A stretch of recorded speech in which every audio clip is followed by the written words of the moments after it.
Hi everyone, this is our channel, Meet the Real Story. Please like, share and subscribe. Hi, my name is Patricia, and I'm 21 years old. I'm a working medical student who deals with patients, people who are sick, injured, or dying.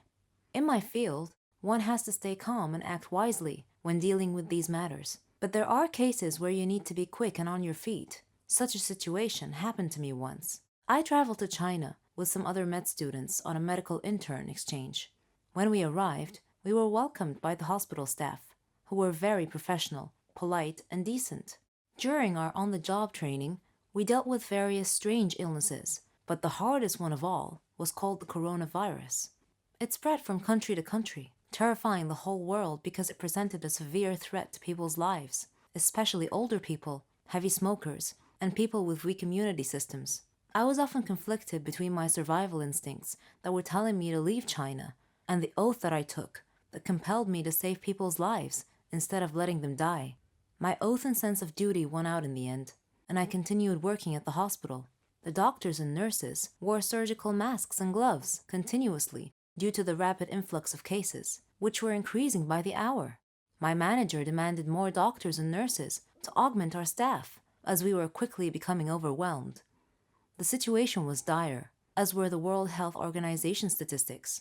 One night, one of our nursing staff got infected, and soon after that, several doctors did as well. If we, health caregivers, were getting sick, then who would be left to tend to the patients? A few nights after, by chance, I overheard one of the staff talking on the phone. He was discussing a plot with another person on the other end. He wanted to sell used medical equipment as new ones to the other hospitals. No wonder nurses and doctors were getting infected. Their plot would spread the virus even faster by infecting the only people who could slow it down. What a vicious cycle! I went to the police station and told them about this heinous plot. They investigated and verified what I had told them. They then confiscated the contaminated masks and gloves. When they went to that person's office, he had already disappeared. 2 days later, I found a letter on my desk. It was a threat that read, "You will pay for what you did." But I was not intimidated, because my doctor's oath was to save lives, even at the risk of my own. Hi, my name is Sandra, and I'm 17 years old. People used to call me Evil Eyes, not because I had a strange face, but because of my eyes. I had a genetic mutation, so my eyes were different colors. One was light gray and the other was dark brown. This effect made me look like an evil witch, a point of morbid curiosity. Whenever I would enter a public area, people would follow me with their eyes. Whenever children would see me, they would begin crying in fear. I had very few friends because people mocked whoever hung around with a freak like me. Society's negative reaction to my condition forced me to wear a light gray colored contact lens over my dark brown eyes so that both eyes appeared light gray in color. One day, a poetry reading contest was held in my area. I should have considered this to be an excellent opportunity for me because I used to be a very good poetry reader. But I stopped due to the people making fun of my eyes. So when I learned about the contest, I wasn't as excited as I normally would have been. Nevertheless, my mom encouraged me to take part in the contest. As I considered my mom to be my best friend, I took her advice. The day of the contest arrived. It was being held in the National City Theater with a panel of judges. They were some of the highly regarded poets in the country. A huge audience had bought tickets to attend the event. The competition was fierce because there were many skilled poets in there, and they were very confident. As for myself, I was worried and nervous. I wore sunglasses to hide my mismatched eyes. This was part of my presentation, but no one knew that. I could hear some people whispering behind my back, wondering why the stupid girl was wearing sunglasses inside a building. I heard a good number of silly, stupid, hurtful whispered comments. In due course, my turn came, and I went up on stage and began my reading. The audience mumbled to each other as I read. The judges seemed to be pleased. The poem I was reading was about my genetic peculiarity. At a suitable point, I removed my sunglasses to reveal what my poem was about. My mismatched eye colors. I expected gasps of shock or laughter from the audience, but nothing happened. The audience continued listening quietly and respectfully. After I finished my reading, the audience applauded warmly. Mom was crying tears of joy and pride. I was pleasantly surprised by the audience response. I honestly had expected much worse. Well, I didn't win the contest. I wasn't the best poet by a long shot. But what I gained was much more pride and confidence in knowing that I had faced my fear and gained acceptance from everyone there. Now I have a new nickname Wonder Eyes. Hi, my name is Selena. I'm 19 years old, and I'm just crazy about basketball. I follow all the sports news, the star players, and the league statistics. I know the names of all the famous players around the world. My friends were amused by this because their interests ran more towards makeup, fashion, singers, and movie stars. I thought those girl things were just outright vain, shallow, frivolous, and downright silly to tell the truth.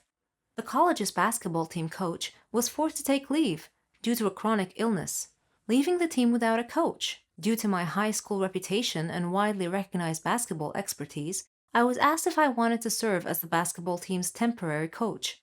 I had always dreamed of someday becoming a coach for a famous basketball team, so I jumped at the opportunity. School leagues presented opportunities for players to show what they've got and maybe get scouted by a professional league team. It was also my chance to start as a college basketball coach. By studying the opposing team's previous games, I analyzed their strategies and learned their strengths and weaknesses. I was able to excel and drive my team to an undefeated streak of winnings. We won the college league championship. I was selected to train a team in a professional league with another famous coach. It was an incredible opportunity for me to up my game a notch. During this time, I met an opposing team's coach named Jacob, who was something of a genius when it came to winning basketball strategies. He shared the same dreams as mine. He bragged that his team was better than mine. Well, I couldn't ignore the gauntlet he threw at my feet, so I challenged him to a game. My team against his, in the upcoming season, and may the best team win. If my team won, he would acknowledge me as a superior coach, and vice versa. The season began, and both our teams began beating all our opponents. I used these victories to hone my coaching skills to the next level. Both our teams were undefeated until the day we were to face each other in a championship game. The game began, and both teams played hard. We stayed closely matched the entire game. In the final few seconds of play, one of their players got past our defense. He scored a buzzer beat. I was crushed and began to cry, but my team's fans in the stadium broke into a loud applause. They began chanting my name, acknowledging that I have given them a great competitive, entertaining game. Jacob came over to me. I figured he came to gloat, but instead he got down on one knee and presented me with an engagement ring. I was in shock. The stadium cheered even louder. I may have lost the game that day, but for some reason I felt like a winner. End of the world scenarios are presented in a lot of Hollywood movies. Zombie apocalypses, alien invasions, meteor collisions, monstrous solar flares, premature ice ages, and worldwide deadly virus outbreaks. The last one is the one I used to imagine, a deadly viral outbreak that spread all over the world and wiped out humankind. My name is Rita, and I'm 21 years old. And as you can see from my introductory paragraph, I have an active imagination. I'm in my senior year at med school, on my way to becoming a doctor. My parents died in a car accident, which left me responsible for raising my younger brother. Our aunts and uncles lived in another city, so they couldn't really help us much. It was up to me to nurture good habits in him regarding food, health, and education. I had to find work after my parents died, so I got a job at the hospital, where all the doctors predicted that I would have a bright future ahead of me. One day, the hospital director called me into his office and told me that I had won a scholarship to study and work in China. I was so happy. I'll get to work and study abroad in a foreign culture, but that meant that my brother would have to come along. So, we went to China, and we got an apartment near the hospital I was supposed to work. China was a beautiful country. All the people worked diligently. The area I was in was exceptionally clean, and all our neighbors were very kind. China was one of the most powerful industrial countries in the world. The only obstacle I faced there was finding suitable food to eat. The Chinese people ate practically anything that moved. Dogs, cats, snakes, scorpions, ugh, disgusting. But when I heard that they ate bats, I threw up all night. During my studies, I knew that China had a lot of rare illnesses, but I never imagined that I would encounter any while I was there. One day, our hospital received a case with strange symptoms. After many diagnostic tests, we still couldn't figure out what the affliction was. The patient had a fever and a very bad cough. His respiratory system was in severe distress, so we put him in the intensive care. Shortly after, we began receiving an influx of patients with the same symptoms, a red flag that an epidemic was probably already on the way, and my brother and I were right in the middle of it. What a nightmare! Soon afterwards, my brother fell ill. That's where I drew the line. If an apocalypse was coming, I wasn't quite ready for it yet, so we left China and returned home. Thousands of people died in China due to that rare disease, but thankfully, my brother recovered fully and is now okay. As for me, I shifted my studies to seeking out a cure for this new coronavirus that broke out in China.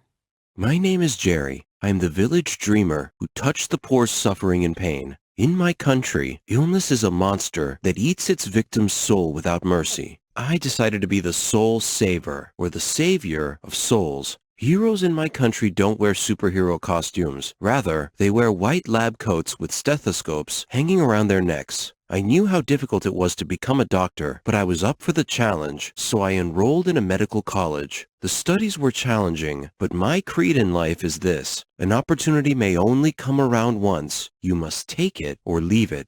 After graduation, I was hired to work in a government hospital in my village. Unfortunately, I discovered early on that my knowledge level wasn't broad enough, so I traveled to England to expand my knowledge base. I wanted to take advantage of the experience of the professional doctors there, so I attended difficult surgeries and observed and studied them intently. My mind was like a sponge, absorbing vast amounts of empirical data. Even so, I still wasn't satisfied with my knowledge level, so I traveled to the USA. When I arrived in Chicago, I felt like a thirsty man who had an oasis in the desert. I encountered advanced technologies, modern, new medical equipment, leading-edge ways of treating heart disease, serious heart disease cases, and fantastic anecdotal stories from famous doctors about their most unusual cases. I dreamed of being a great doctor like them, and my opportunity came when a baby girl was diagnosed with a serious heart illness. She was not expected to live long, so I volunteered to perform some risky surgery on her. All the doctors around me thought I was crazy, but I knew that I could do it. After 5 hours of arduous concentration, focus, stress, and sweating under the operating room lamps, the surgery concluded successfully. I had proven myself to be a great doctor after all.